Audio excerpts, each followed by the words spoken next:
Saucy Santana vient d'arriver avec des preuves sur la situation entre Young Miami et Diddy. Et c'est 10 fois pire que ce qu'on aurait pu imaginer. Restez jusqu'à la fin car ce que vous allez découvrir est quelque chose qui dépasse tout entendement. Abonnez-vous et likez massivement pour encourager nos efforts afin de découvrir la face cachée d'Hollywood. Saucy Santana, de son vrai nom Rashad Michael Harris, est un rappeur et personnalité de la télévision américaine, né le 8 octobre 1993 à Bridgeport, Connecticut. Santana et Miami ont été mentionnés dans le procès en cours de Diddy. Et il y a des rapports indiquant que les confessions de Jane Doe poussent les autorités à enquêter sur eux. Eh bien, il s'avère que Santana n'est pas du genre à vivre la vie de City Girl et il ne compte pas sombrer avec Miami. Il parle comme un rossignol. Et oh là là, a-t-il apporté des preuves? Quand Santana a parlé, il n'attendait pas qu'on le croie sur parole. Non, il semble qu'il s'attendait à être démasqué. Il est arrivé avec plusieurs vidéos, audio, messages vocaux, emails et même des captures d'écran de messages textes entre lui, Miami et Diddy. Et ça ne sent pas bon pour Mademoiselle Young Miami, la City Girl, mais si elle pensait avoir Santana de son côté, eh bien, elle va avoir un choc monumental, car le Material Girl a l'épreuve 33 et tout le monde est choqué. Alors, a-t-elle vraiment essayé de vendre Santana et d'autres hommes à Diddy? Et est-ce qu'elle voyait Diddy en prison en secret? Santana a tous les détails, alors entrons dans le vif du sujet. Je ne vais pas mentir, c'est un peu fou de voir Santana trahir Young Miami comme ça, parce qu'ils étaient meilleurs amis, du moins c'est ce qu'ils prétendaient. Mais c'est chacun pour soi quand il s'agit de prison, et Santana ne compte pas tomber avec Young Miami. Mais pourquoi a-t-il mis autant de temps à parler de Miami et Diddy? Eh bien, ça a probablement un rapport avec le fait que lui et Miami ont été mentionnés en cours par une Jane Doe qui avait des choses choquantes à dire. Lors de son témoignage, Jane Doe a clairement indiqué que Diddy et Young Miami étaient un couple sérieux. Young Miami a essayé de nous convaincre ces derniers mois qu'elle et Diddy n'étaient qu'une aventure passagère. Mais selon Jane Doe, c'était bien plus sérieux que ça. Selon les rapports, l'ancienne prétendue petite amie de Diddy, identifiée comme Jane Doe en cours, a témoigné que sa relation très médiatisée avec Young Miami était difficile pour elle, car elle semblait monogame alors que leur relation à elle était gardée secrète. C'était vraiment dur à regarder, a-t-elle dit en cours. Ce n'est pas ce pourquoi j'avais signé. Je n'avais pas signé pour être avec un homme qui était dans une relation publique. Elle a également affirmé qu'après avoir vu Diddy offrir une Maybach à Young Miami, elle l'a confronté à demander des bijoux Van Cleef et les a reçus. C'est le bazar, mais qu'est-ce que ça a à voir avec Santana? Eh bien, selon les documents judiciaires, Jane a laissé entendre que Saucy Santana travaillait prétendument comme escort pour des rappeurs, si vous voyez ce que je veux dire. Et devinez qui l'aurait introduit dans ce style de vie? Mademoiselle Young Miami, soi-disant. Selon Jane Doe, elle connaissait Santana des freak-offs de Diddy car il y travaillait prétendument comme escort. Elle a été surprise quand elle a assisté à un freak-off organisé par un autre rappeur célèbre et qu'elle y a rencontré Santana, le Material Girl, qui travaillait aussi à cette fête. Bien qu'elle n'ait pas nommé explicitement le rappeur, elle a précisé qu'il faisait partie du cercle proche de Diddy et qu'il était un rappeur mondialement connu et emblématique. Selon les rapports, Jane Doe a été interrogée intensivement sur une nuit de janvier 2024 où elle s'est retrouvée dans une chambre d'hôtel à Las Vegas avec un autre rappeur mondialement connu, un escort masculin et un groupe d'autres personnes. Le rappeur n'a pas été identifié par son nom, mais l'avocat de Combs, Timmy Garagos, l'a qualifié d'icône dans l'industrie musicale. Le témoin a déclaré que le voyage était pour célébrer l'anniversaire de la petite amie ou de l'épouse du rappeur. Écho à un témoignage précédent, elle a décrit sa surprise lorsque les festivités incluaient un animateur masculin que Combs avait engagé pour ce qu'elle appelait des nuits d'hôtel, qu'elle et Combs partageaient pendant leur relation de 3 ans et demi. Jane a dit qu'elle et Combs connaissaient l'escort, qui voyageait parfois avec le rappeur et sa partenaire, mais elle a été choquée de le voir au dîner d'anniversaire. Mais attendez, il semble que Santana ait dénoncé Jane à Diddy après qu'elle a assisté à un freak-off avec un autre rappeur. Car la prochaine chose qu'elle savait, c'est que Diddy l'appelait bouleversée qu'elle soit allée faire ses affaires avec un autre rappeur. Selon les rapports, Combs s'est senti trahi et a demandé à Jane « Comment as-tu pu aller à un freak-off d'un autre homme ?» Bouleversé, Combs aurait ajouté « Je n'arrive pas à croire que tu sois sorti de notre cercle. » Ouais, ça ne sent pas bon pour Saucy Santana, car les fans ont immédiatement commencé à se moquer de lui pour être un 304 à louer pour des rappeurs. Eh bien, Santana est ouvertement gay, donc ce n'est pas la partie surprenante. Les fans disent maintenant que la carrière de Santana ne va pas aussi bien qu'ils voudraient nous le faire croire et qu'il gagne prétendument son argent en travaillant comme escort pour des hommes riches. Eh bien, il s'avère que Santana n'a pas l'intention de sombrer seul, car il déverse prétendument tout le thé sur sa meilleure amie Miami et comment elle l'aurait entraîné dans ce style de vie. Depuis l'arrestation de Diddy, Young Miami a essayé de se distancer de lui, prétendant que ce qu'ils avaient n'était pas si profond. Mais Santana affirme maintenant que c'était en fait très profond et qu'elle adorait chaque minute. Et honnêtement, ce n'est pas si difficile de croire les prétendues affirmations de Santana, car Miami elle-même a une longue histoire de se vanter d'être avec Diddy pour de vrai. Elle s'est même vantée d'être sûre qu'il allait la demander en mariage, car, dans une interview, elle a dit « Les gens ne nous connaissent pas, ils ne savent pas ce qu'on a. Ils disent « Taisez-vous, vous ne savez pas ce qu'on a. Lui et moi, on va se marier. » Boum, non, je dis juste. Diddy l'a même revendiqué comme sa chérie quand elle s'est fait moquer après qu'il a eu un bébé avec une autre femme en 2022. Il a tweeté « Yung Miami n'est pas ma maîtresse, elle ne l'a jamais été et ne le sera jamais. Elle est très importante et spéciale pour moi et je ne plaisante pas avec ma chérie. Je ne discute pas des choses sur Internet et je ne commencerai pas aujourd'hui. Alors pensez ce que vous voulez, mais sachez que si vous faites quelque chose pour blesser la mienne, je viendrai chez vous et on en parlera comme des êtres humains. » Amour, vous avez entendu ce témoignage de Kid Cudi, non? Je ne pense pas que vous vouliez que Diddy vienne chez vous pour vous parler, mais c'est un peu étrange qu'elle essaie de se distancer et de prétendre qu'elle n'était pas dans le coup de Diddy. Santana n'avait pas fini, car il a également souligné que son nom est revenu plusieurs fois dans les procès de Diddy, en particulier celui déposé par Lil Rod. Le document disait qu'une autre fois, à Miami en Floride, le soir de Thanksgiving 2022, M. Combs a demandé à M. Jones et Doris Taylor d'entrer dans la salle de bain du studio. Il leur a demandé un billet de 100 $ parce qu'il voulait qu'ils consomment de la cocaïne avec lui. Monsieur Jones avait peur, mais heureusement, il n'avait pas de billet de 100 $, alors M. Combs a attendu un peu plus tard pour consommer de la cocaïne avec Yung Miami.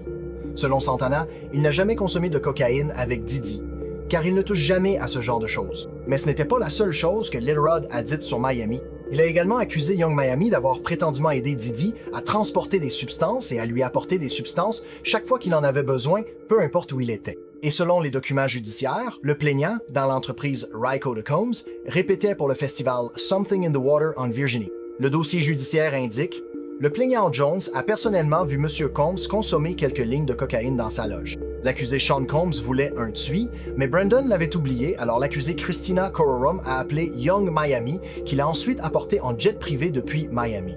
Aussi fou que cela puisse paraître, ce n'est pas exactement choquant. Selon plusieurs rapports, Miami et Santana se sont brouillés il y a quelques années et tout cela avait à voir avec Diddy. À l'époque, il n'était pas clair ce qui avait exactement causé la brouille, car aucun d'eux n'était prêt à en parler à ce moment-là.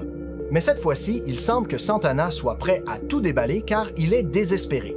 Selon lui, la brouille s'est produite parce que Miami aurait essayé de le pousser dans une relation avec Diddy. Selon lui, il n'était pas vraiment intéressé par Diddy de cette manière, surtout parce que Diddy avait déjà une relation avec Miami. Mais prétendument, Miami a continué à insister, au point où Santana aurait trouvé ça bizarre et ils ont eu une brouille désordonnée. On ne sait pas comment ils se sont réconciliés, mais prétendument, ils l'ont fait. Et Santana s'est rapproché de Diddy après cela, soi-disant. Mais ce qui est intéressant, c'est que Santana n'est pas la seule personne que Yung Miami aurait essayé de vendre à Diddy. Il y a des rapports selon lesquels elle aurait essayé de faire la même chose avec Crow. Oui, c'est croissant. On sait que Crow traîne avec de grands noms de l'industrie comme Lil Baby, mais c'était toujours une surprise de la voir à une des fêtes de Diddy en 2023. Il y avait cette interaction bizarre entre elle et Diddy qui semblait un peu étrange, car on aurait dit qu'il essayait de l'embrasser et elle avait l'air super mal à l'aise. Cependant, elle s'est clairement amusée à l'événement, car les vidéos postées quelques heures plus tard montraient qu'elle et Yung Miami dansaient l'une sur l'autre. La mère de Blueface, Kissa, a également confirmé que Miami essayait de recruter Croissant, et elle a nommé Yung Miami explicitement. Elle a dit « Tu vois ce que je veux dire? C'est pourquoi je dois avoir un podcast, car je dois mettre ça sur la table. Personne ne peut mettre ça sur la table comme moi. Tashaka, elle est là, bas, en train de faire je ne sais quoi. On va aller au fond de ce podcast. Dis-moi si je mens, va là, bas, et dis-moi si je mens. » Je dis qu'ils essayaient de recruter cette petite. Il a dit « Éloignons-la de lui. » C'est ce qu'il faisait. On va lui mettre quelques kilos de ça et la faire voyager, ils ne la suspecteront jamais. Merde, ça fait tellement sens. C'est pourquoi il l'a attrapée et il a dit « Qu'est-ce qu'il a dit? » Il a dit « Tu l'aimes ou quoi? Elle a besoin d'amour. Tout ce dont elle a besoin, c'est d'amour. » Et voilà. On va explorer toutes les possibilités. Ils essayaient de recruter Crow, c'est ce que Diddy et comment s'appelle-t-elle Carisha essayaient de faire. Rappelle-toi quand ils essayaient vraiment de faire en sorte que Crow traîne avec eux, je pense qu'ils essayaient de la recruter. Elle a beaucoup de choses en cours. On va parler de ça dans ce podcast. On va aller au fond des choses, au nitty-gritty de tout le gritty, car c'est nécessaire. Je pense que ses mères essayaient de la recruter, parce que, souviens-toi, ils l'ont fait venir à tout. Elle parlait de bloquer son histoire.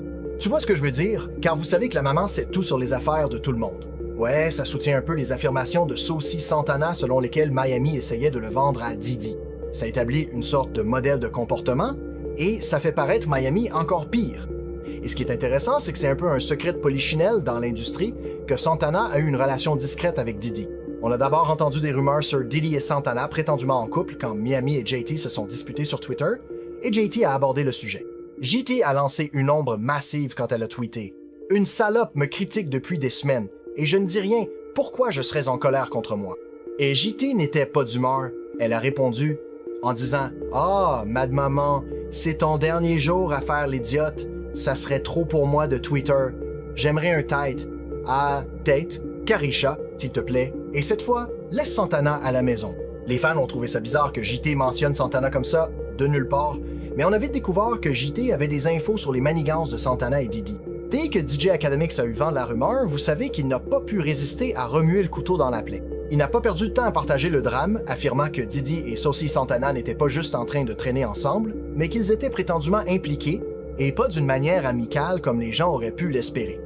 Ces affirmations ont choqué tout le monde à cause de leur audace. Dans un épisode de son podcast, Akademiks avait Waxant et quelques autres personnes dans l'émission. La conversation a dévié quand Akademiks a décidé de demander à Wack s'il croyait que Diddy avait un quelconque lien avec la mort de Tupac. Mais au lieu de s'en tenir au drame habituel de Diddy, la réponse de Waxant a pris une tournure complètement différente. Wack n'a pas mâché ses mots quand il s'agissait de parler de Diddy, de ses connexions et du drame qui les entoure. Il n'a pas répondu à la question sur Tupac, mais il a clairement dit qu'il savait que Diddy organisait plusieurs soirées qui devenaient souvent sauvages.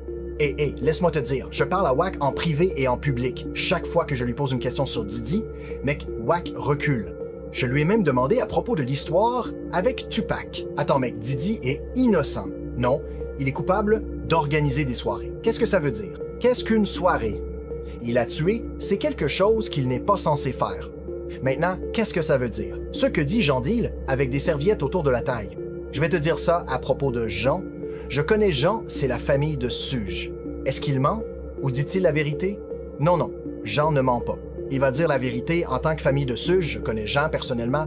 On a été dans le même bâtiment des dizaines de fois, et si Jean dit qu'il a vu quelque chose de bizarre, c'est ce qui s'est passé. Mais pour un peu de contexte, quand Waxant parlait de soirée de fête, il faisait référence à ce clip de Diddy dans le podcast Drink Champs, où Diddy a essayé de forcer le rappeur Fabulous à organiser une sorte de soirée spéciale avec lui. Ouais, j'aime ce verre, j'aime quand tu es comme ça, Daddy.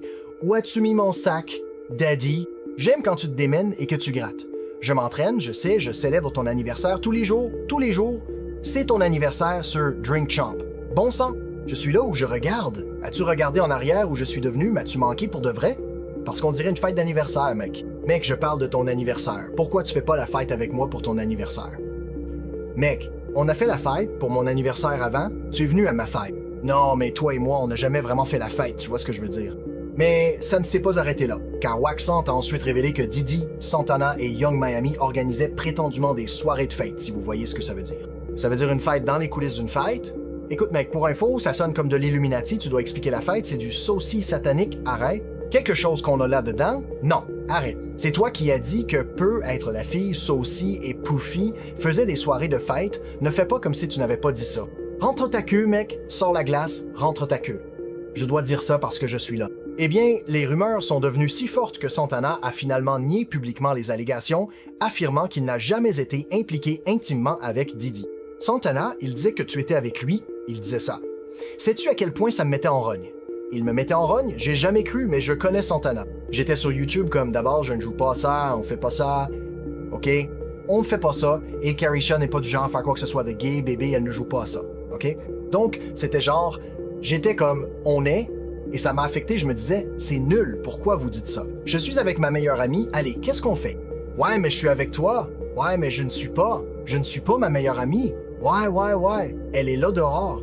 Donc, je ne veux pas parler, je ne donne pas ça. Mes fans n'ont pas cru ce démenti. Après ça, les rumeurs ont vraiment pris une vie propre. Ce qui a commencé comme un bavardage discret s'est transformé en spéculation et échange de théories. Beaucoup de gens ont commencé à dire que Peu être la relation de Diddy avec Young Miami n'était pas ce qu'elle semblait être, et que c'était juste une couverture pour cacher ce qui se passait vraiment. Et selon les rumeurs, la vraie relation était que Saucy Santana avait toute cette situation avec Young Miami comme une simple distraction pendant que quelque chose d'autre se passait en coulisses, parce que Didi n'était pas prêt à se déclarer gay. Mais c'est là que ça devient désordonné, car Santana expose tout. Dans une interview, il a affirmé que Yung Miami était celle qui avait discrètement exposé sa relation avec Didi. Ils me font ça. Qui, Yung Miami? Non, elle ne fait pas ça. Si, elle le fait. Qu'est-ce qu'elle a dit sur toi? Elle a dit beaucoup de choses. Non, elle n'a pas fait ça. Elle a exposé mes affaires personnelles. C'est comme ça que j'ai commencé Karisha, s'il te plaît, car elle n'arrêtait pas de nommer plusieurs hommes avec qui je sortais, juste devant le monde entier. Pourquoi? Donc, tu es un tricheur? Et maintenant, il est prêt à tout déballer, affirmant qu'il a une vidéo qui montre clairement Yung Miami recevant une douche dorée de Didi. Et prétendument, il menace de la divulguer. C'est vraiment intéressant, car Yung Miami a insisté sur le fait que ça n'est jamais arrivé et son démenti n'a pas de sens, car c'est elle qui nous disait de sa propre bouche qu'elle faisait des douches dorées. On l'a fait, je ne peux pas le dire, tu dois le dire, prends une douche. Si tu aimes les douches dorées, je fais des douches dorées. Ce qui veut dire quand le mec urine sur toi, il urine sur toi partout. Tu aimes ça? Je l'aime juste. Le monstre de la semaine. Hein? Donc, tu dis, prends une douche, tu ne prends pas de douche. Oh, on a besoin, j'ai pris un shot, tu aimes qu'on urine sur toi? Je ne sais pas. C'est juste, je ne sais pas, c'est juste quelque chose. Je vais être honnête. Attends une seconde, encore une chose. J'ai besoin de quelque chose d'un peu. Donc, je vais être honnête avec vous, je n'ai jamais eu de douche dorée, je l'ai fait. As-tu? Je n'ai jamais eu de douche dorée, genre j'en ai donné une. Mais une fois que Didi a été arrêtée et exposée, elle a immédiatement changé de discours et nié avoir fait des douches dorées. Elle a dit « Je n'ai jamais dit que c'était avec lui que je faisais ça.